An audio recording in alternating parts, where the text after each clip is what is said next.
Alors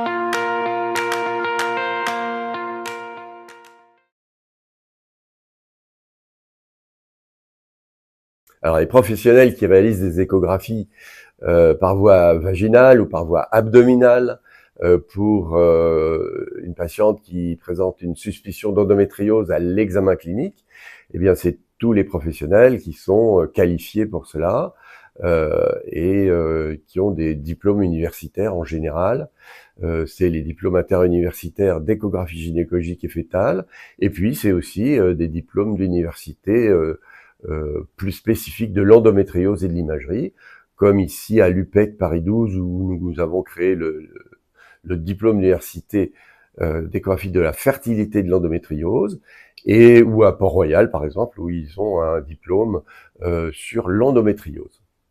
Donc pour ces examens, pour ces diplômes d'université, nous acceptons bien entendu les gynécologues obstétriciens, les gynécologues également, les endocrinologues, les sages-femmes et les médecins généralistes qui ont une activité de gynécologie, de médecine de la femme, et qui sont en premier niveau de dépistage des pathologies douloureuses du pelvis.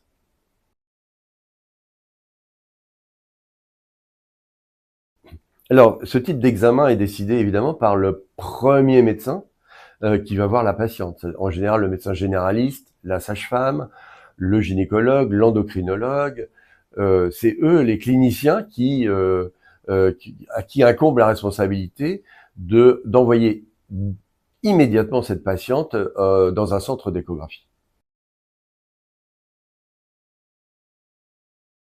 L'indication de l'échographie endovaginale, elle vient parfois après une échographie abdominale ou juste avant l'échographie abdominale. Il faut pas oublier l'échographie pelvienne, qui nous est également utile par voie abdominale.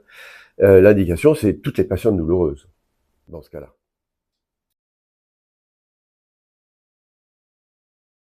Alors, cet examen échographique qui est de dépistage et qui est déjà un examen expert doit être fait à n'importe quel moment du cycle, le plus vite possible, dès que le praticien clinicien a une suspicion devant une patiente douloureuse, une suspicion d'endométriose ou un autre syndrome. Mais il doit le faire le plus vite possible. Il n'y a pas de jour précis pour ça.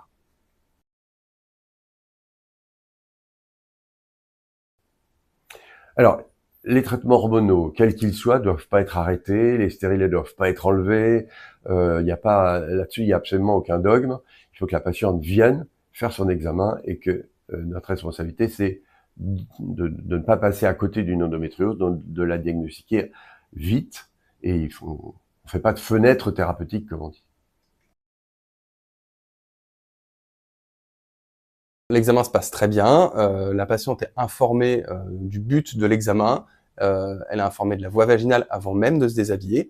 Ensuite, elle s'installe, souvent avec une vessie pas totalement vide pour pouvoir dépister les lésions antérieures, donc les lésions vésicales. Parfois ensuite, en allant vider la vessie, on explique au fur et à mesure de l'examen les gestes qui sont réalisés, les pressions éventuellement qui peuvent être appliquées sur le ventre, délicatement par une main abdominale. Et à la fin de l'examen, on explique à la patiente les résultats. Elle repart avec l'information des résultats et puis une orientation sur le médecin à aller voir ou éventuellement les thérapeutiques qui pourraient être mis en place.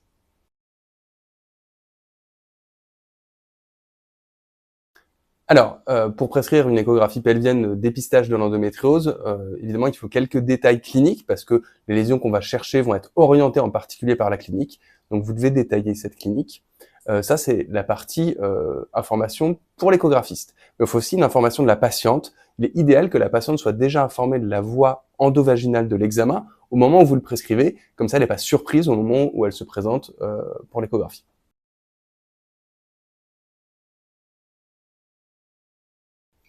Alors oui, il existe un compte-rendu standardisé, mais pour commencer, les informations à retrouver, c'est évidemment le dépistage, la description de chaque compartiment pouvant être atteint par l'endométriose. En échographie, on va surtout parler des compartiments médians, et donc médian postérieur, on va préciser si le torus est atteint, si les ligaments utérosacrés sont atteints. Il faudra aussi préciser s'il y a une atteinte antérieure, une atteinte vésicale, une atteinte ovarienne. Je crois qu'il est très important chez ces patientes jeunes où on diagnostique l'endométriose d'emblée va se poser la question de la fertilité, de la préservation de la fertilité. Et il me paraît indispensable que dans ce compte-rendu figure aussi l'évaluation de la réserve ovarienne.